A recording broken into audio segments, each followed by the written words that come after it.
DMCH से शराब का धंधा चलता है और ऐसे जगह जो सबसे ज्यादा सुरक्षित हो वहां से सबसे ज्यादा रसूखदार लोगों के बीच शराब की बोतलें, महंगी बोतलें जाती है।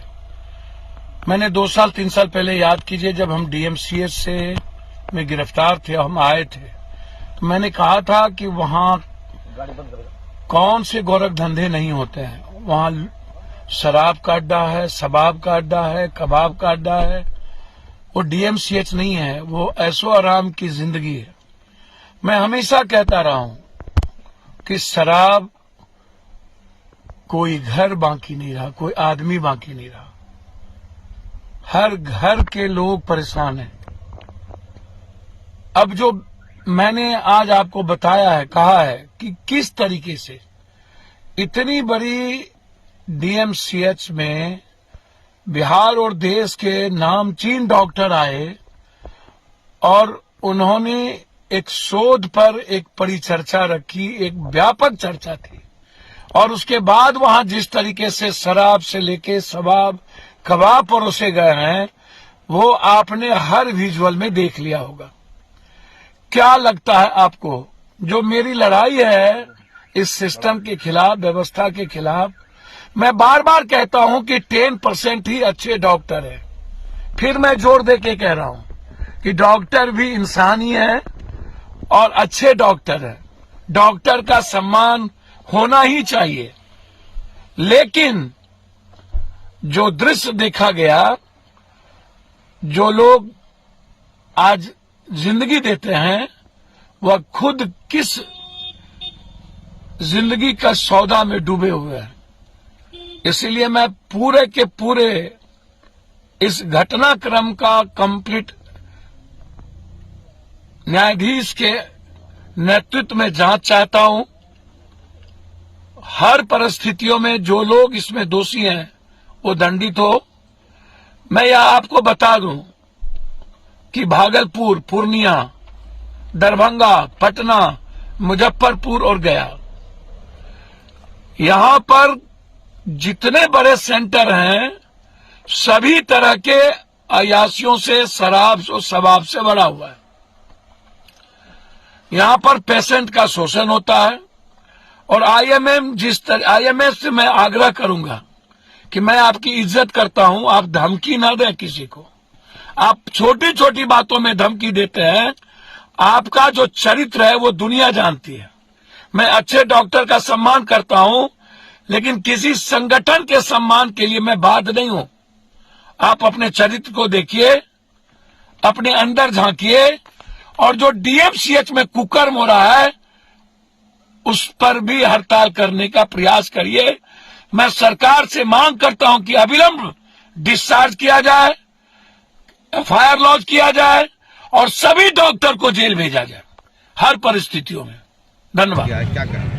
नहीं, ये दुर्भाग्य है कि बिहार में जहां एक तरफ शराबबंदी कानून लागू है और डीएमसीएच में जिस तरह से बड़े असर रसूख वाले डॉक्टरों का वीडियो वायरल हुआ है, और मुझे लगता है कि 24 घंटा से ज़्यादा होने को है, अब तक प्रशासन ने किसी के नाम से एफआईआर नहीं किया, किसी की गिरफ्तारी नहीं हुई है।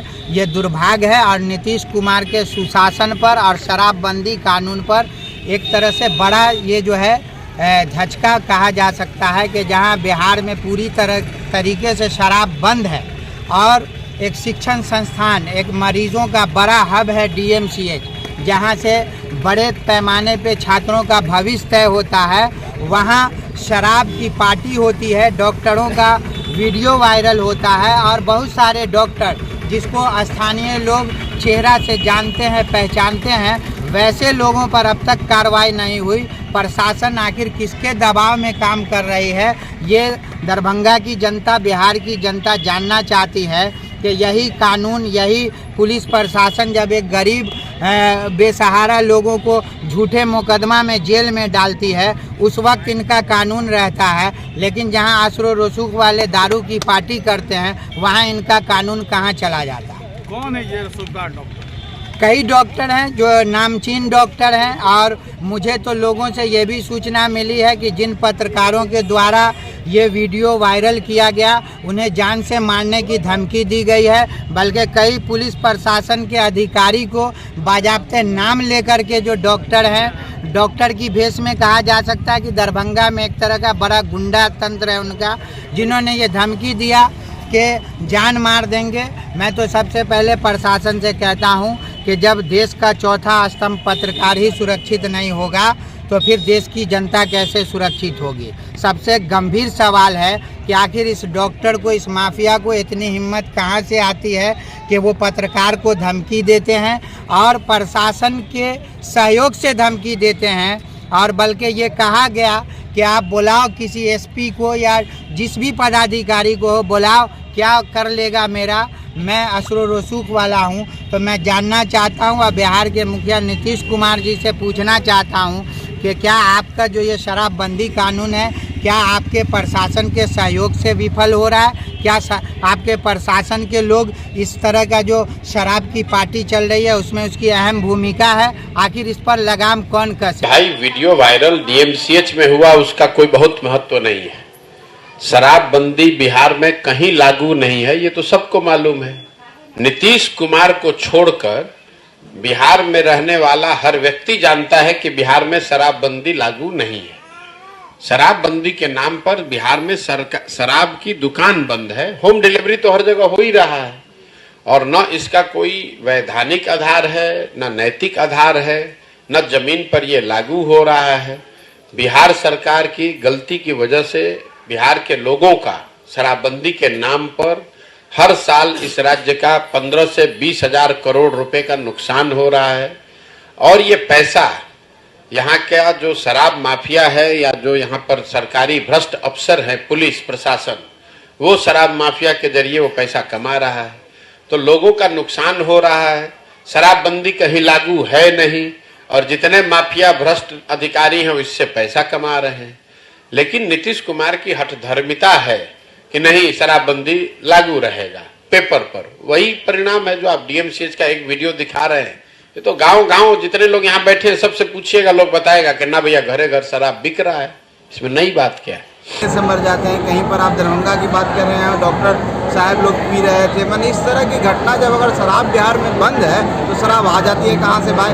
कोई भूत तो नहीं है, कोई अदृश्य शक्ति नहीं है कि कोई आके कहेगा और हाथ हिला देगा और शराब मुहैया हो जाएगी। इसका मतलब है कि शराब यहाँ पर आ रही है और शराब लाने वाले सत्ता के संरक्षण में शराब आ रहा है। इस चीज़ का हम लोग विरोध करते हैं। और शराबबंदी से बिहार को फायदा हुआ या नुकसान हुआ, क्या मानते हैं? देखिए, अगर बंदी की बात आप करते हैं तो बंदी तो है नहीं। अगर बंदी रहता तब ना इस पर आकलन किया जाता और सर्वे किया। सरकार कहती है हम सर्वे करेंगे, शराब तो बंद है ही नहीं, शराब सब जगह मिल रहा है। तो फायदा नुकसान की बात क्या है? तो नुकसान ही हो रहा है ना। नुकसान इस मायने में हो रहा है कि आर्थिक नुकसान भी इस राज्य को हो रहा है। नुकसान इस मायने में हो रहा है कि आप सामाजिक स्तर पर शराब बंद किए हैं लेकिन कहीं बंद नहीं है और शराब जितने में मिलना चाहिए था उससे ज़्यादा तिगुना चौगुना रेट में मिल रहा है। एक गरीब व्यक्ति जिसको लत लगी हुई है शराब पीने का, वो 100 रुपया में पहले पी रहा था, अब 400 रुपया में ले रहा है। तो आप बंद कहाँ किए? अगर सही मायने में सरकार की मंशा है कि हमको शराब बंद करना है तो सरकार चाहे तो एक दिन में शराब बंद हो जाएगा, लेकिन सरकार नहीं चाहती है। सरकार के दूसरे सोर्सों से उनके लोगों के पास ये पैसा पहुंच रहा है, इसलिए सिर्फ एक दिखावा कर रही है और माहौल ख़राब कर रही है और कोई बात नहीं। सरकार हिस्सेदार है क्या? निश्चित तौर पर अगर शराब सब जगह मिल रहा है तो शराब अगर आ रहा है तो जो रोकने वाले लोग नहीं रोक रहे हैं तभी तो शराब इंटर कर रहा है इस प्रदेश के राज्य में, बाउंड्री में। अगर इंटर कर रहा है तो इसका मतलब कहीं न कहीं अपरोक्ष रूप से सरकार का इसमें मंशा है।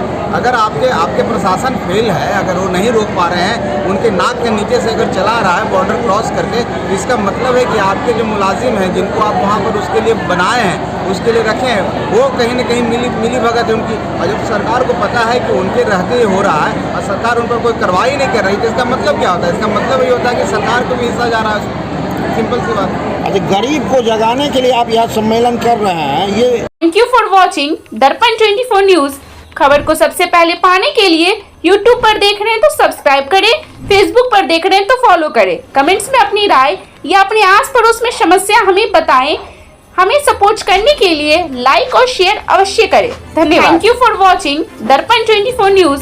खबर को सबसे पहले पाने के लिए YouTube पर देख रहे हैं तो सब्सक्राइब करें, Facebook पर देख रहे हैं तो फॉलो करें। कमेंट्स में अपनी राय या अपने आस पड़ोस में समस्या हमें बताएं। हमें सपोर्ट करने के लिए लाइक और शेयर अवश्य करें। धन्यवाद।